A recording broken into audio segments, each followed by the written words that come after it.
culto donde es el centro de nuestra adoración, donde escuchamos la palabra del Señor que el Señor tiene para nosotros el día de hoy. Y entonces esto es el alimento que necesitamos cada semana para poder vivir esta fe que tenemos en Cristo. Y bueno, recuerden que estamos en esta serie de sermones, la carta de Pablo a los Efesios, que hemos titulado. ¿Recuerdan cómo se titula esta serie?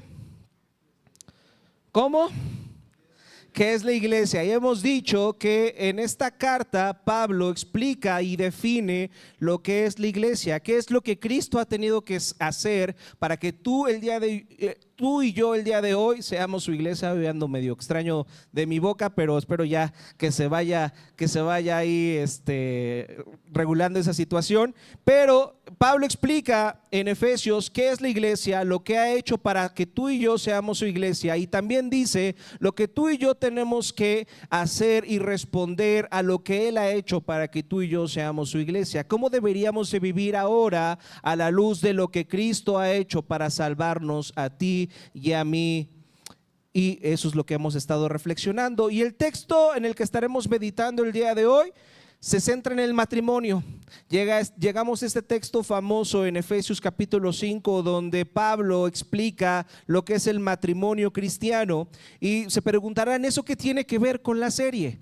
Pues resulta que el matrimonio, y lo vamos a ver a lo largo de la exposición del tema del día de hoy, el matrimonio explica como nada en este mundo lo que es la iglesia. Así que para que entendamos qué es la iglesia, tenemos que entender qué es el matrimonio cristiano. Así que la lectura del día de hoy está en Efesios capítulo 5, versículos 21 al 33. Les pido que tengan sus Biblias abiertas en este capítulo. Si no tienen Biblia, recuerden que la parte de atrás, ahí donde está el librero, ahí en la parte central se encuentran unas Biblias que tenemos para préstamo para ustedes esta mañana, o también estará apareciendo el texto en las pantallas. Vamos entonces a la palabra del Señor. Dice: sométanse unos a otros por reverencia a Cristo. Esposas, sométanse a sus propios esposos como al Señor, porque el esposo es cabeza de su esposa, así como Cristo es cabeza y salvador de la iglesia, la cual es su cuerpo. Así como la iglesia se somete a Cristo, también las esposas deben someterse a sus esposos en todo. Esposos, amen a sus esposas, así como Cristo amó a la iglesia y se entregó por ella para hacerla santa. Él la purificó lavándola con agua mediante la palabra, para presentársela a sí mismo como una iglesia radiante, sin mancha ni arruga, ni ninguna otra imperfección, sino santa e intachable. Asimismo, el esposo debe amar a su esposa como a su propio cuerpo. El que ama a su esposa se ama a sí mismo, pues nadie ha odiado jamás a su propio cuerpo. Al contrario, lo alimenta y lo cuida, así como Cristo hace con la iglesia, porque somos miembros de su cuerpo. Por eso dejará el hombre a su padre y a su madre y se unirá a su esposa, y los dos llegarán a ser un solo cuerpo. Esto es un misterio profundo. Yo me refiero a Cristo y a la iglesia. En todo caso, cada uno de ustedes ame también a su esposa como a sí mismo, y que la esposa respete a su esposo. Esta es palabra del Señor, y el título de la reflexión de esta mañana es el matrimonio en Cristo, el matrimonio cristiano, y vamos a reflexionar acerca de los siguientes 3 puntos que surgen del texto que acabamos de leer. Punto número 1, vamos a ver cuál es la esencia del matrimonio cristiano. Punto número 2, cuál es el propósito del matrimonio cristiano, y punto número 3, cuál es la motivación para que pueda existir un matrimonio en Cristo. Entonces, el matrimonio en Cristo, su esencia, su propósito y su motivación. ¿Les parece bien? Vamos entonces al primer punto, la esencia del matrimonio cristiano. Este es el texto en el Nuevo Testamento donde Pablo está hablando acerca del matrimonio y está citando al Antiguo Testamento para explicarnos cuál es la esencia del matrimonio. Y ahí en el versículo 31 del capítulo 5 de Efesios dice: por eso dejará el hombre a su padre y a su madre, y se unirá a su esposa, y los dos llegarán a ser un solo cuerpo. Y si pusieron atención a la lectura bíblica que hizo Liz esta mañana, se dan cuenta que aquí Pablo está citando directamente el texto que leyó Liz. ¿Están de acuerdo? Génesis capítulo 2, versículo 24, está diciendo exactamente lo mismo. Por eso el hombre dejará a su padre y a su madre, y se unirá a su mujer, y serán un solo cuerpo. Eso es lo que dice los dos textos de la Biblia.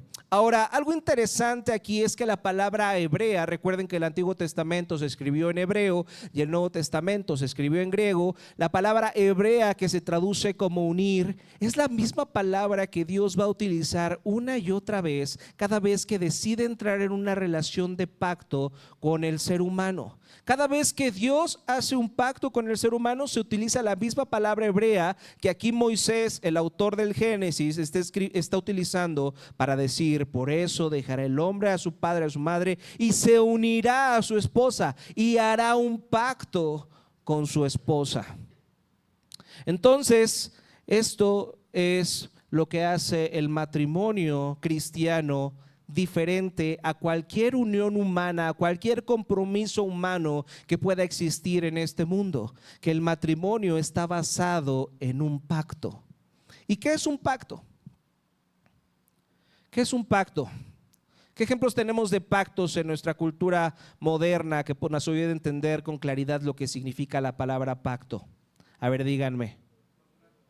Un contrato laboral, ¿están de acuerdo? Ahí se está haciendo un compromiso de que yo te voy a pagar a ti, te voy a dar cierta cantidad de dinero si tú ejecutas cierta tarea. En el momento en que tú me dejes o de pagar, entonces ya yo voy a dejar de ejecutar esa tarea, o si tú dejas de ejecutar esa tarea, entonces yo te voy a dejar de pagar. Ahí está el contrato laboral. El matrimonio, desde luego, es también un ejemplo de un compromiso de pacto, donde dos personas se prometen y se comprometen a amarse hasta que la muerte los separe. Entonces es un pacto, es un compromiso profundo, exclusivo, permanente, legal y personal. Sobre todo, noten esta palabra, legal. Un pacto es una ley, es algo a lo que te estás comprometiendo a hacer delante de una autoridad, delante de la ley. Por eso, cuando alguien te va a contratar, no simplemente se dan la mano y le dice: bueno, entonces ya quedamos, eso te voy a pagar y listo. Sí, ya quedamos. No, así no pasa. Si alguien te está contratando así,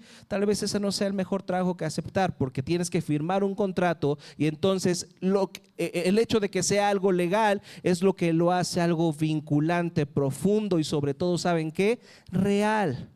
Porque entonces, si esa persona no cumple su parte del pacto, entonces tú tienes derecho a demandarla. ¿Estás de acuerdo? Entonces tienes esa garantía de que por el hecho de que sea legal, es algo que es real. Así que, regresando a la idea del matrimonio, el matrimonio no es simplemente una declaración de amor.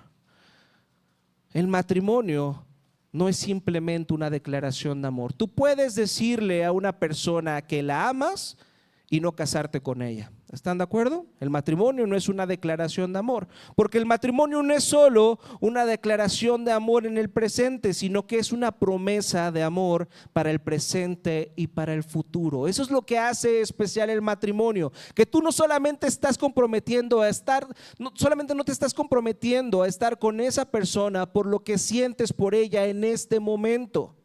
Te estás comprometiendo a amar a esa persona a pesar de tus sentimientos, a pesar de tus circunstancias, en las buenas y en las malas. Eso es lo que hace especial el matrimonio cristiano, que sea un pacto. Esa es la esencia del matrimonio. Ahora bien, esto choca completamente con la idea del amor que tiene nuestra cultura en este momento, en este tiempo. ¿Están de acuerdo? Porque, ¿qué es lo que piensa nuestra cultura en este tiempo acerca del amor romántico? Que el amor romántico no debería de ser un pacto, no debería de ser una ley. ¿Están de acuerdo? Yo no necesito firmar un papel para demostrarte que te amo. Yo solamente te voy a decir que te amo, y por ese hecho te debería de bastar.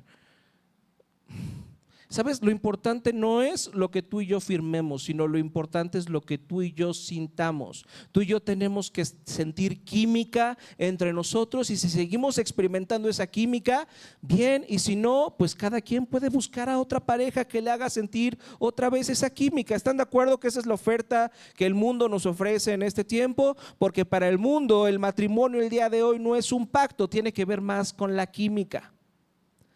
La cultura nos dice que para que exista amor y pasión solamente debe existir química. Eso hace que una relación de pareja sea emocionante y tenga sentido. Y dicen que el matrimonio mata el romance.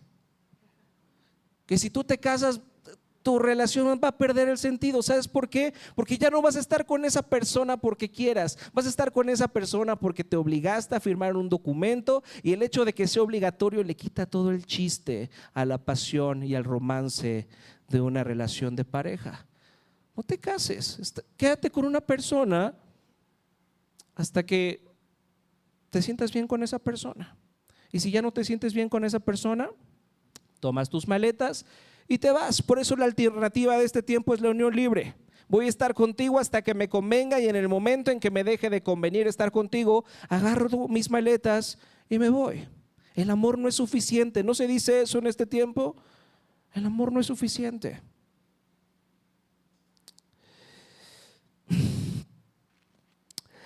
Ahora, en oposición a este pensamiento, el pastor Tim Keller, en su libro El significado del matrimonio, cita al poeta británico Hugh Auden, que dice lo siguiente, en contraposición a la postura moderna de lo que acabamos de decir. Dice: cualquier matrimonio feliz o infeliz, fíjense lo que está diciendo Hugh Auden, no lo estoy diciendo yo, lo está diciendo Hugh Auden. Dice: cualquier matrimonio feliz o infeliz es infinitamente más interesante que cualquier romance, por muy apasionado que éste pueda ser. Cualquier matrimonio infeliz o infeliz es infinitamente más interesante que cualquier romance, por muy apasionado que pueda ser. ¿Por qué está diciendo esto Hugh Auden? En realidad es así.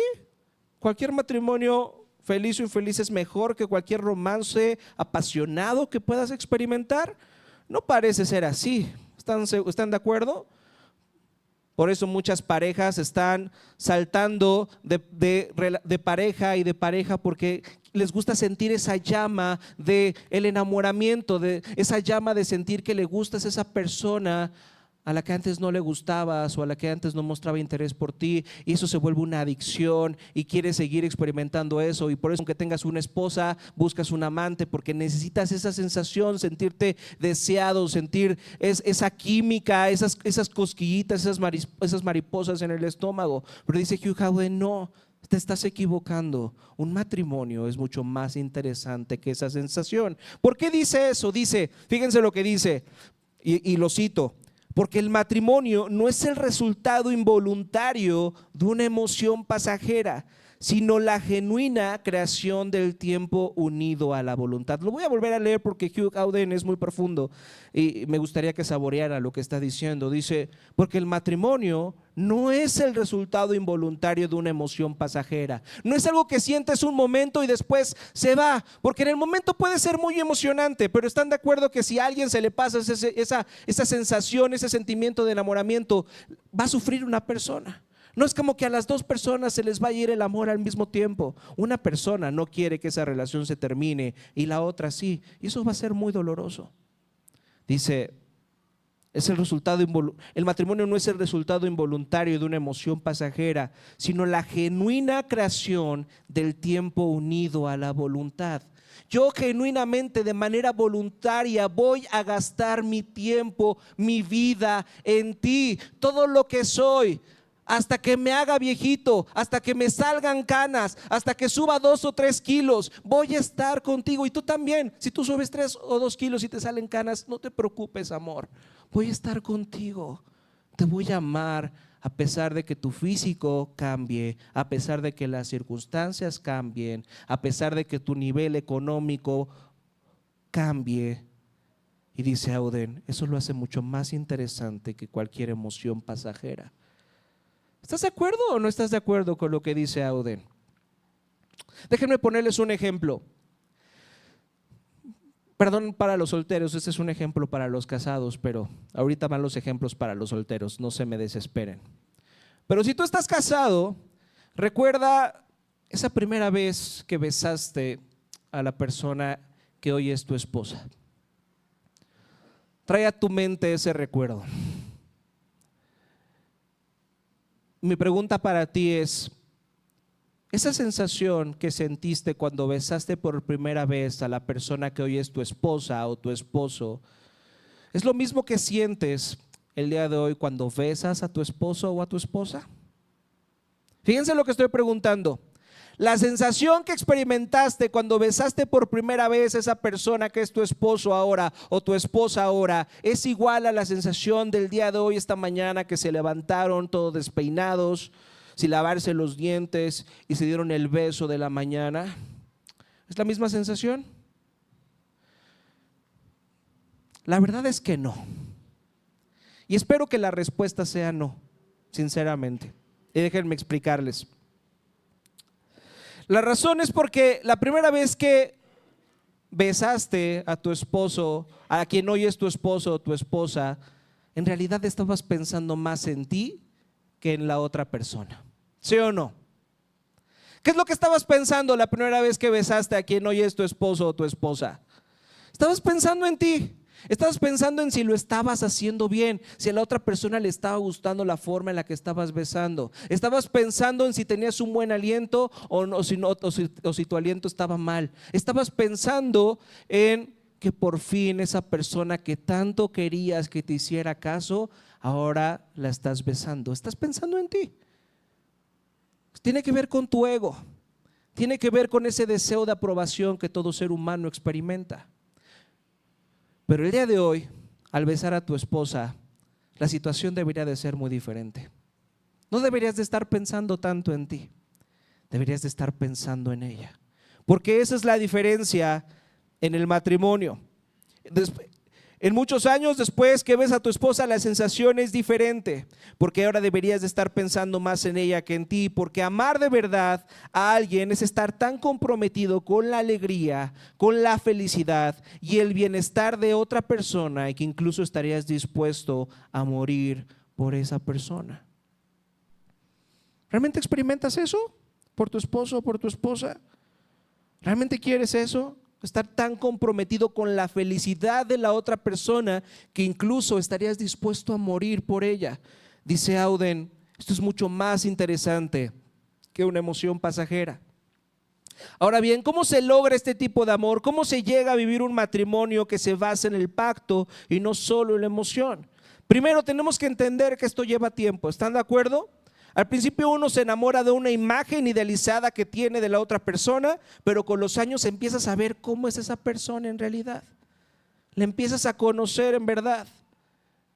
Y también permites que esa persona te conozca en profundidad a ti. Déjame decirte algo, nadie en este mundo te conoce más tal y como eres que tu esposa o que tu esposo. Tú puedes mostrar una mentira, como dice mi esposo, una mascarilla delante de las demás personas, pero en realidad quien sabe cómo tú eres es tu esposa o tu esposo. Entonces, esto fluye de conocer a la otra persona, de amar las diferentes personas en las que se va a convertir tu esposo y tu esposa. Segundo, el amor de pacto implica sacrificio, implica superar pruebas, atravesar diferencias, tener confrontaciones y reconciliaciones. Y con el tiempo el afecto superficial se transformará en amor real. Comienzas a buscar su bien antes que el tuyo. Te alegras al ver a la otra persona crecer, florecer y madurar. Cualquier matrimonio infeliz o feliz es mucho más emocionante que una emoción pasajera, porque la esencia del matrimonio es un pacto. No es la declaración de un amor presente, es la promesa vinculante de un amor futuro. Esa es la esencia del matrimonio cristiano. Vamos a su propósito. ¿Cuál es el propósito del matrimonio cristiano? Vayamos a nuestro punto número 2 y vean lo que dice el versículo 25. Dice: esposos, amen a sus esposas así como Cristo amó a la iglesia y se entregó por ella para hacerla santa. Él la purificó lavándola con agua mediante la palabra, para presentársela a sí mismo como una iglesia radiante, sin mancha, ni arruga, ni ninguna otra imperfección, sino santa e intachable. ¿Te has preguntado alguna vez cuál es el propósito de que Cristo venga a tu vida? ¿Por qué Cristo decidió, déjame decirte eso, si has estado engañado en los últimos años, si estás aquí, es porque Cristo quiere que estés aquí. Es porque Cristo quiere que estés aquí, porque Él se ha revelado a tu vida, porque Él ha irrumpido a tu vida. Tal vez aún no seas cristiano, pero un amigo cristiano te invitó y por eso hoy estás aquí.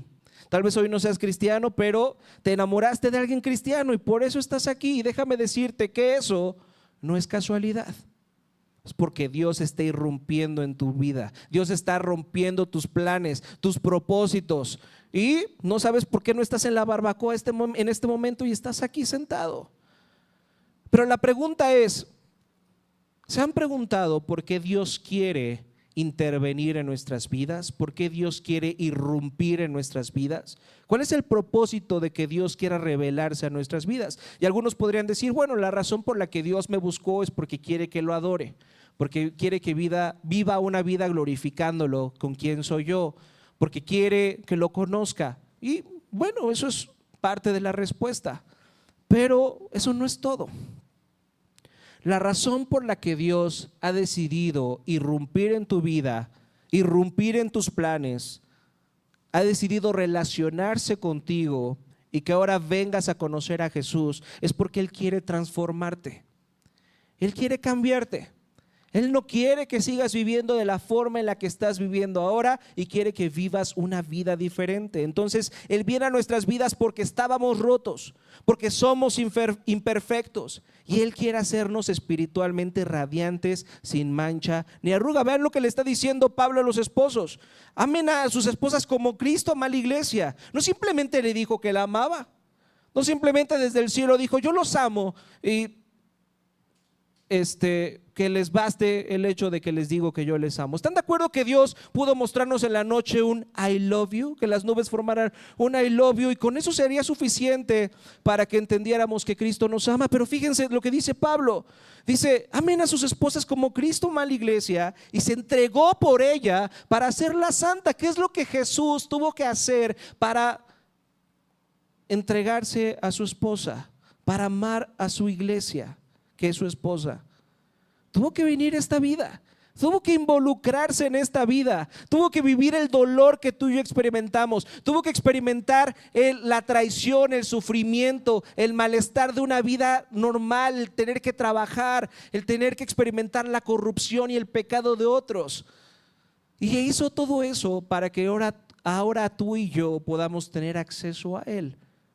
No simplemente nos dice que nos ama, nos demuestra que nos ama. Ese es el amor en el que creemos, ese es el Dios, en el que creemos los cristianos. Un Dios que no solamente nos dice que nos ama y nos tenemos que conformar con que nos diga que nos ama. No, Él viene y nos lo demuestra. Nos quiere cambiar y nos quiere transformar porque nos ama. Pablo nos está diciendo que esa es la base del matrimonio, que ese es el propósito del matrimonio, que tu cónyuge, que tu esposa o que tu esposo llega a tu vida no para ser tu salvador, sino para ser tu compañero y ser de ayuda para que puedas ser la persona que Cristo está formando en ti. Fíjense lo que estoy diciendo aquí. La razón del matrimonio es que tu esposo y tu esposa ha venido a tu vida para colaborar con Cristo, para convertirte en la persona que Él quiere que seas. En otras palabras, el matrimonio, el propósito del matrimonio, y cito al pastor Víctor Cruz, el propósito del matrimonio es quitarte lo sabroso.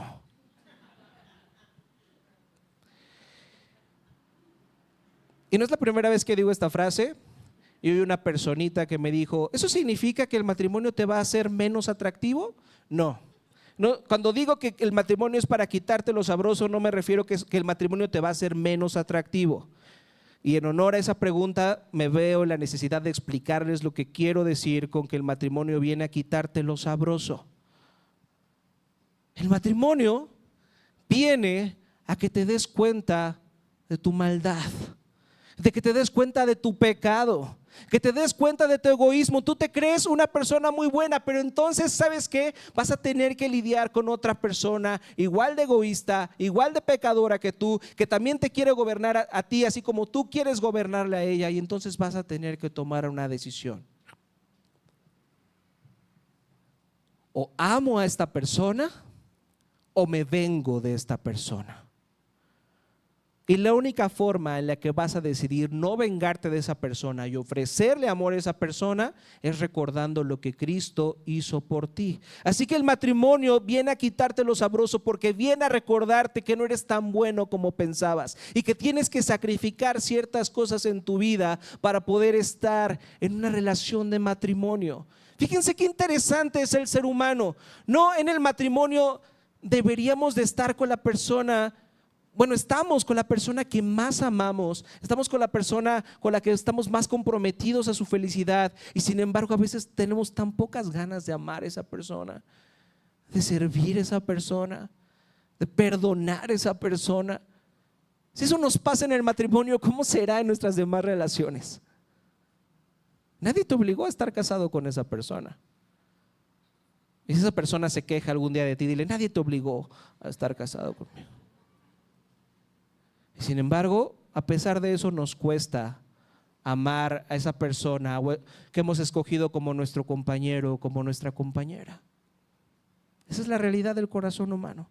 Y entonces el Señor te ha puesto un esposo y una esposa para que pueda ser transformada lo que Él quiere construir en ti. El Señor está formando una nueva persona en ti.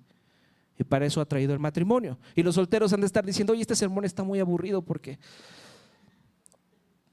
ese pastor no es sensible conmigo porque sabe que no estoy casado. Pero déjame decirte que el matrimonio es una expresión básica y fundamental de lo que es vivir en comunidad. Tal vez es la comunidad más intensa que puede existir, el matrimonio. Pero el Señor te ha puesto en comunidad aunque seas soltero. El Señor te ha puesto en la iglesia, en una iglesia donde tienes que perdonar a otras personas, donde tienes que servir a otras personas, donde tienes que amar a otras personas, aunque esas personas no te dan siempre las motivaciones para que las ames, las perdones y las sirvas, al igual que el matrimonio. ¿Están de acuerdo? Entonces, estés casado o estés soltero, el Señor te está formando a través de la comunidad, sea la comunidad base o intensa del matrimonio, a la comunidad más general que es la iglesia. Pero Dios está trayendo personas difíciles a tu vida para quitarte lo sabroso. ¿Realmente habías pensado a la iglesia en eso? ¿O habías pensado a la iglesia como: voy a ir a la iglesia a que me sirvan? Voy a ir a la iglesia a ver qué me ofrecen el día de hoy, a ver si ahora el pastor sí preparó su sermón bien y no se tarda los 50 minutos. ¿O realmente vienes a la iglesia y dices: ¿qué voy a ofrecer yo a cambio? Entiendo lo que Cristo ha hecho por mí, ahora ¿qué me toca a mí ofrecer? ¿Realmente esa es tu mentalidad de estar en una iglesia? ¿O vienes a la iglesia más como un club social o algo donde tú vas a que te sirvan? Bueno, tal vez es la razón por la que muchas personas van a una iglesia. Pero el Señor te ha puesto en una iglesia, y si estás casado, te ha puesto en un matrimonio para transformarte, porque quiere hacer algo precioso en ti. Y cuando tú ves a una persona que está siendo transformada por el evangelio, tú ves a una persona y ves que hay cambios en ella. Aún no ha llegado a ser la persona que Dios quiere que sea, porque eso va a pasar únicamente cuando Cristo vuelva por segunda vez y nos transforme por completos. Pero cuando ves a esa persona, empiezas a ver destellos de esa transformación que el evangelio está haciendo en esa persona, y te alegras de esa persona. Un ejemplo de esto es la Ciudad de México. ¿Están de acuerdo? Es algo que hemos experimentado estos últimos días. De repente te levantas una mañana y nada más alcanzas a ver los edificios que están cerquita, está todo horrible, lleno de contaminación, pero de pronto en la tarde se suelta un aguacero, cae una lluvia torrencial, están los vientos bien fuertes, y entonces a la otra mañana te sales en tu carro, vas camino al trabajo, y entonces empiezas a ver a la ciudad y dices: mira, no me había dado cuenta que había ese edificio ahí, no lo había visto. Oye, no me había percatado que la Ciudad de México está rodeada por montañas. Qué preciosa se ve la Ciudad de México rodeada por montañas. ¿Les ha pasado eso estos días que de repente dicen, oye, no me había dado cuenta de ese edificio, no me había dado cuenta de esas montañas? Así pasa con los seres humanos. Así somos los seres humanos. Llega un momento donde la obra que Cristo está haciendo en nosotros nos permite ver la belleza de lo que Él está creando en nosotros, esa nueva persona que Él está creando en nosotros, pero de pronto llega otra vez la contaminación, ¿están de acuerdo? Y llega nuestros malos comportamientos, llega nuestra maldad y otra vez no somos tan preciosos como deberíamos de ser. Pero si tú estás en comunidad, si estás en la comunidad del matrimonio, el propósito del matrimonio es que deberías de alegrarte de lo que Dios está haciendo en tu esposo y lo que Dios está haciendo en tu esposa, y deberías de decir, yo quiero colaborar en esto. Yo quiero colaborar en esto que Dios está haciendo. Si estás soltero y estás aquí en la iglesia, puedes ver a muchas personas. La iglesia no es un conjunto de personas ya perfectas.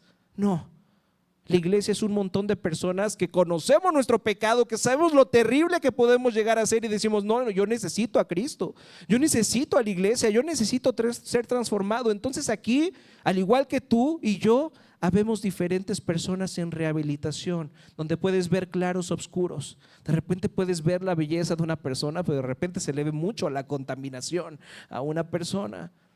Pero realmente, si estás en la comunidad, deberías de estar comprometido y decir, yo quiero colaborar en lo que Dios está haciendo en esta persona, y también quiero que esta persona colabore con lo que Dios está haciendo en mí. ¿Realmente ves a la iglesia algo así? ¿Ves tu matrimonio como algo así? Realmente, cuando estás en tu matrimonio, ves a tu esposo y ves a tu esposa y dices, ¿cómo anhelo ese día en que venga nuestro Señor Jesucristo y estemos los dos ante su presencia, completamente restaurados, sin pecado, sin maldad, y tú veas a tu esposa y a tu esposo y digas, yo sabía que podías llegar a ser así. Yo sabía que podías llegar a ser así. Hoy estoy emocionado en poder colaborar con el Señor, con lo que Él está haciendo en ti, para que cuando llegue ese día diga, yo sabía que podías llegar a ser así. ¿Realmente te emociona eso? ¿Realmente te emociona lo que Cristo está haciendo en tu esposo, lo que Cristo está haciendo en tu esposa, lo que Cristo está haciendo con tu hermano en la iglesia? ¿Estás siendo partícipe de eso? ¿Estás siendo útil en tu esposo, en la vida de tu esposo, en la vida de tu esposa, en la vida de tu hermano de la iglesia? ¿O simplemente estás siendo cómplice de tu esposo, de tu esposa o de tu hermano de la iglesia? Hay muchas personas que dicen que aman a la otra persona, pero simplemente están siendo cómplices. Si tú estás en el matrimonio, no estás para estar siendo cómplice de tu esposo. Estás para ser útil a su vida y para decirle, creo que debes de cuidar tu manera en la que conduces. Creo que debes de cuidar tu manera en la que respondes con enojo cuando una persona se te mete en el tránsito o te pita el claxon. Creo que deberías de revisar ese tema en tu carácter. Creo que no está bien que te enojes tanto conmigo. Yo no tengo la culpa de esta situación. Creo que deberías de entender que he hecho mucho esfuerzo por escombrar la casa para que cuando tú llegues no te des cuenta que traes los zapatos sucios y metas todo el lodo de la casa. ¿Estás siendo útil a la vida de tu esposo, de tu esposa, o simplemente estás siendo su cómplice? Porque Cristo no ha venido aquí a ser nuestro cómplice. Cristo ha venido a ser útil a nuestras vidas. Cristo ha venido a hablarnos la verdad en amor. No simplemente nos dice, te amo y quédate como estás. No, te amo y he venido a hacer todo esto por ti, para hacerte una nueva persona. ¿Y sabes qué? Te estoy hablando la verdad en amor, porque la verdad es que eres más pecador de lo que crees, y por eso tengo que ir a la cruz, porque eres más pecador de lo que crees. Necesitas que yo muera por ti, porque eres malo. Y al mismo tiempo te amo, porque yo soy el que está tomando tu castigo y lo estoy pagando en la cruz. Dios no simplemente vino a ser nuestra comparsa. Cristo no simplemente vino a dejarnos como estábamos, vino a transformarnos. ¿Realmente entiendes que el Señor te ha puesto en una relación matrimonial o en una iglesia para que no seas comparsa del otro, sino para que seas útil en su vida? ¿Realmente quieres ser útil en la vida del otro? Es algo que deberías de preguntarte. Y antes de terminar con este segundo punto, me gustaría hacer como un pequeño apéndice de este segundo punto acerca del propósito del matrimonio, porque hay algo en este segundo punto que es muy importante acerca del propósito del matrimonio que muchas veces pasamos por alto, y me refiero a los roles de género. Este texto nos muestra que los roles de género son una realidad. ¿Notaron que en este pasaje la descripción del rol del esposo y la descripción del rol de la esposa no es lo mismo? No le dice lo mismo al hombre o al esposo que lo que le dice a la mujer. Pongan atención en lo que dice el texto. No les está dando el mismo trato. Pablo no le dice lo mismo al hombre que a la mujer. ¿Por qué? Porque la Biblia toma en serio las diferencias de género. La Biblia toma en serio que hay un rol diferente para un hombre y un rol diferente para una mujer, y eso funciona en la sociedad y eso funciona también en el matrimonio, y eso es parte de la sabiduría de Dios para que un matrimonio funcione como debería de funcionar. A diferencia de la cultura moderna que busca eliminar cualquier diferencia entre los géneros, la Biblia no ignora esas diferencias, ni tampoco las caricaturiza. Más bien nos muestra cómo esas diferencias pueden integrarse, complementarse y enriquecer la relación matrimonial. Ahora, ¿cómo se logra esto en la Biblia? Lo hace de una forma brillante porque establece un solo principio, un principio que es muy controversial para muchas personas, pero a pesar de que sea controversial, es profundamente sabio y sorprendente. Y vean lo que dice el versículo 22. Y este es el momento en el que los esposos le dan un codazo a su esposa. Esposas, sométanse a sus propios esposos como al Señor. ¿Qué significa eso? Fíjense, significa que en el diseño del matrimonio Dios ha dado al esposo la responsabilidad de liderar la familia, la responsabilidad de liderar la relación. Eso es algo que no se le ocurrió al patriarcado opresor. Eso es algo que se le ocurrió al Señor desde un inicio. Pero déjenme decir esto: cuando muchas personas escuchan la palabra someter, luego salta la ira, salta el enojo. No puede ser que la Biblia diga eso, pero eso es porque tal vez estamos malinterpretando lo que significa que la mujer debe de someterse al liderazgo de su esposo y que el hombre debe de ofrecer un liderazgo a su esposa y a su familia. Porque cuando la Biblia habla del liderazgo del hombre, del esposo, y habla acerca del sometimiento, esto no significa autoritarismo ni superioridad. Significa que cuando hay decisiones importantes y no hay consenso, no se llega a un acuerdo, la esposa, por amor y confianza, reconoce la responsabilidad del esposo de liderar. Algo importante de esta palabra sometimiento es que es la misma idea de cuando un soldado se somete al liderazgo de su general. Normalmente podemos pensar que un general está mucho más entrenado que un soldado, pero si los dos son soldados, los dos se han entrenado, podríamos decir que los dos tienen la fortaleza física para oponerse el uno al otro. Sin embargo, el soldado reconoce la autoridad de su general y voluntariamente decide: no voy a pelear por esto, me voy a someter a esto porque hay un fin mayor. ¿Cuál es el fin mayor para un general y un soldado? Ganar la guerra. ¿Están de acuerdo? A este fin mayor, voluntariamente, aunque puedo contender contigo, aunque puedo pelear contigo, aunque probablemente físicamente, bueno, en este caso no funciona, pero aunque físicamente seamos tal vez iguales o tengamos la misma fuerza, voluntariamente me voy a decidir someter a ti porque hay un fin mayor. La idea del matrimonio es lo mismo. La mujer no es que sea menos que el hombre, pero voluntariamente, por un fin mayor, decide someterse al liderazgo de su esposo, porque también están en guerra, a veces contra sí mismos, pero la idea es que también están en guerra contra el pecado, contra la maldad, contra la corrupción, contra la tentación, y tienen que tomar una decisión. Y entonces, cuando escuchamos esto del sometimiento, muchos llegan a muchas conclusiones, pero Pablo no deja lugar a malentendidos. Él mismo explica en qué consiste este liderazgo y este sometimiento. Vean lo que dice el versículo 25. Esposos, amen a sus... Aquí es cuando las mujeres le tienen que dar un codazo al hombre. Esposos, amen a sus esposas, así como Cristo amó a la iglesia y se entregó por ella. Fíjense, esto significa que el esposo, aunque está llamado a ejercer un liderazgo en el matrimonio, nunca debe ejercer este liderazgo para complacerse a sí mismo, sino para entregarse a su esposa, para buscar siempre su bien, incluso a costa del suyo. Fíjense lo que estoy diciendo. El hombre siempre debe buscar el bien de su esposa, incluso a costa de su propio bien. El liderazgo bíblico no es dominio, sino sacrificio. Y déjenme poner un ejemplo muy sencillo. Supongamos que una pareja no se pone de acuerdo acerca de qué auto comprar.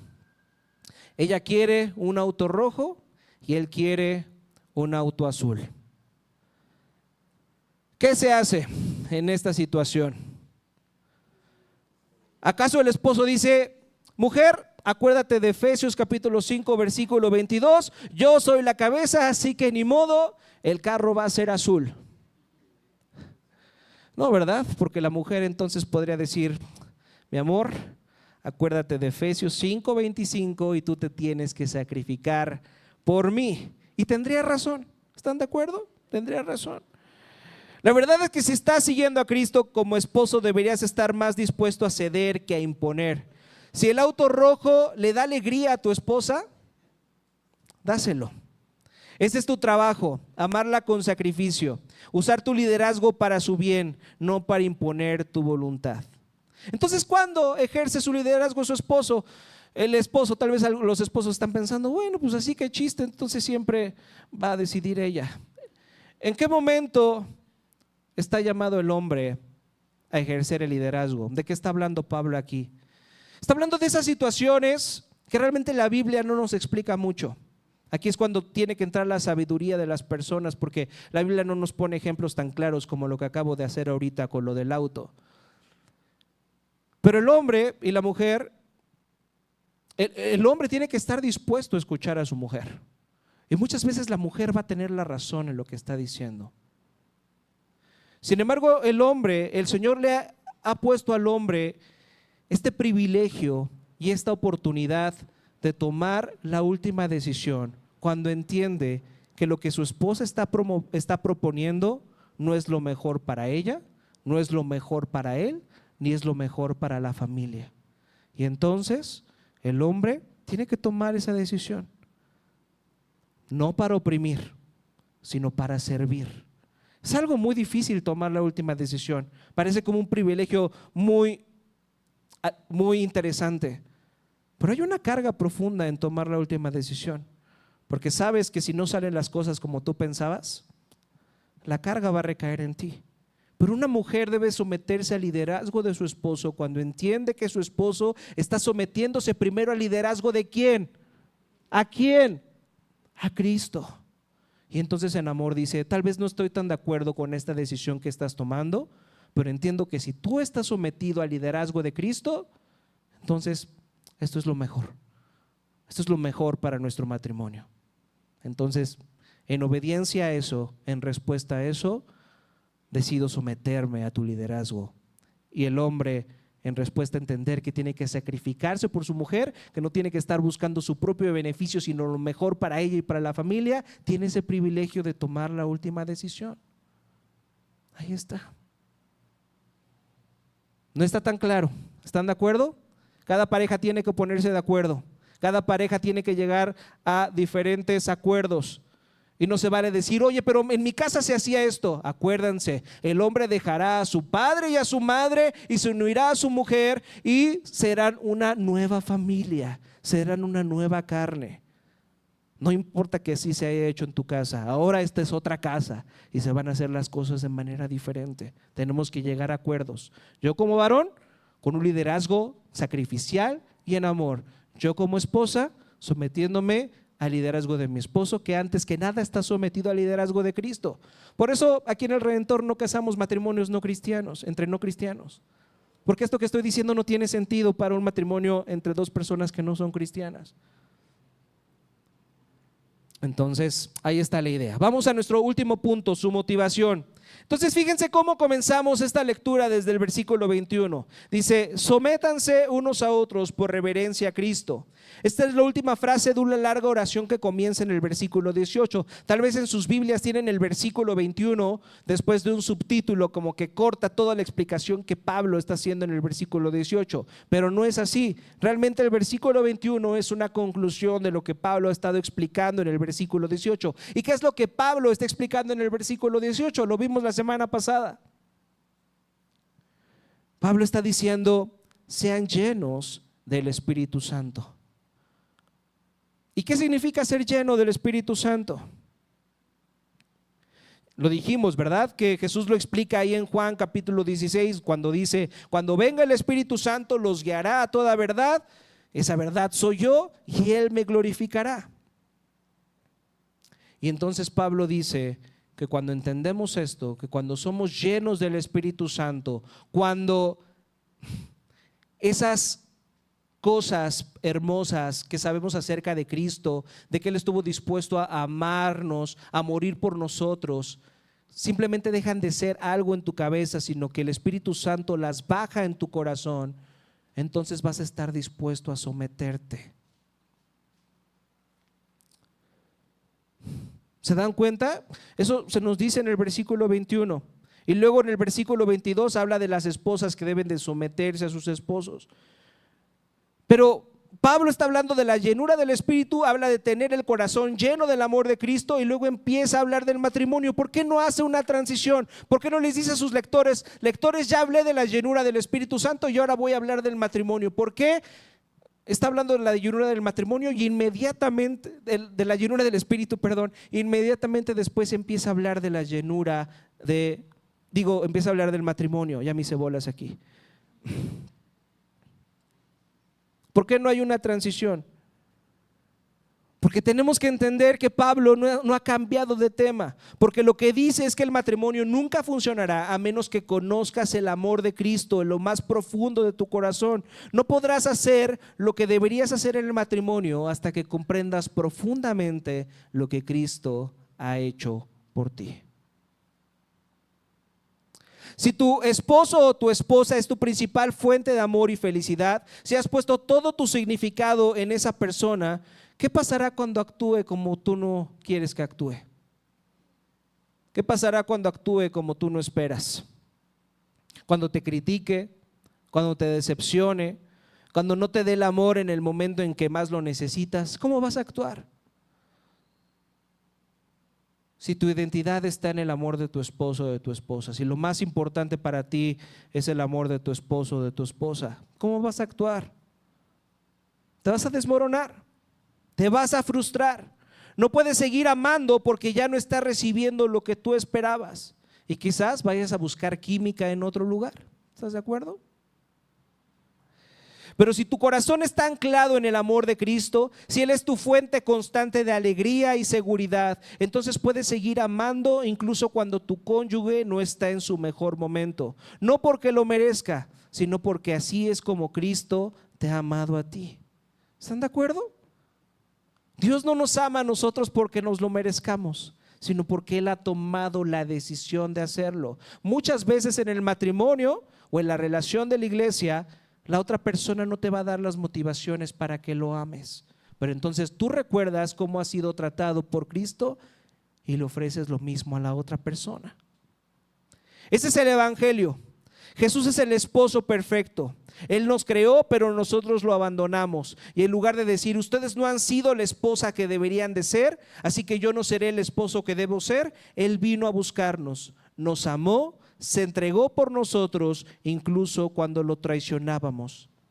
Ese es el amor conyugal supremo. Y cuando estaba en la cruz mostrándonos la muestra de amor más grande, viendo lo terribles que somos, mirándonos, viendo cómo lo habíamos traicionado, cómo lo habíamos negado, cómo nos habíamos burlado de Él, Él, en uno de los actos mayores de amor conyugal de la historia, se quedó en la cruz, nos habló la verdad en amor y no nos abandonó.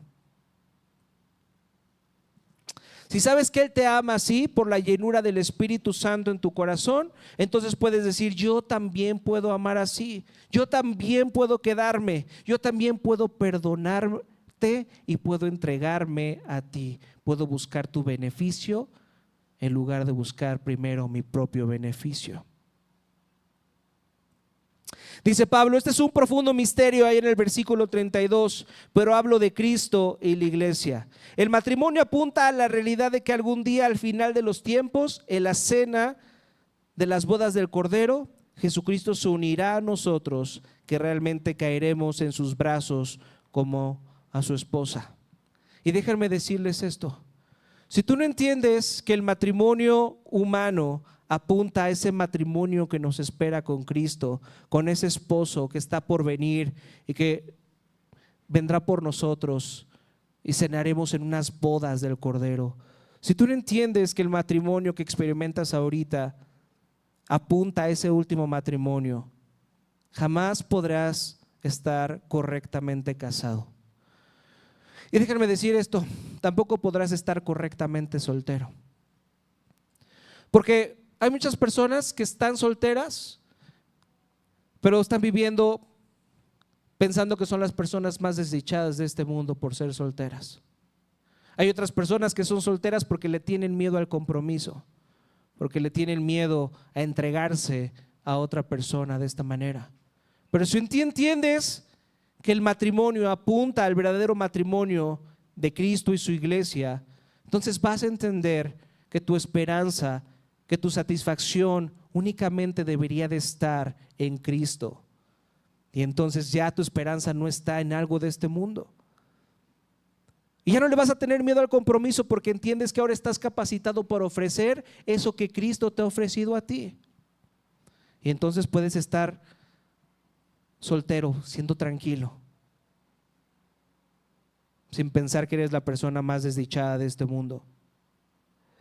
Y si estás casado y esperas que tu cónyuge llene ese vacío, vas a destruir tu matrimonio con expectativas imposibles. Solamente Cristo puede darte lo que tu alma más anhela. Tu cónyuge no fue diseñado para ser tu salvador ni para satisfacer los anhelos más profundos de tu corazón. Solamente Cristo puede. Ese es el misterio, que el matrimonio nos ayuda a comprender y a vivir el evangelio. En la vida como iglesia nos ayuda a entender y a vivir el evangelio. El matrimonio explica como nada la relación que Cristo tiene con su iglesia. Así que necesitamos pensar más en eso. Vamos a orar. Padre nuestro, te damos gracias por mostrarnos hoy la sabiduría profunda de tu diseño para el matrimonio. Reconocemos cuánto necesitamos esta verdad, no solo en esta época, sino cada día de nuestras vidas. Padre, te pedimos que el Espíritu Santo aplique esta enseñanza a cada uno de nosotros, donde más lo necesitemos, Padre. Ayúdanos a vivir de acuerdo con tu voluntad, ya sea que estemos casados o solteros, y a reflejar en nuestras relaciones el amor de Cristo por su iglesia. Lo pedimos esto en el nombre precioso de tu Jesucristo. Amén.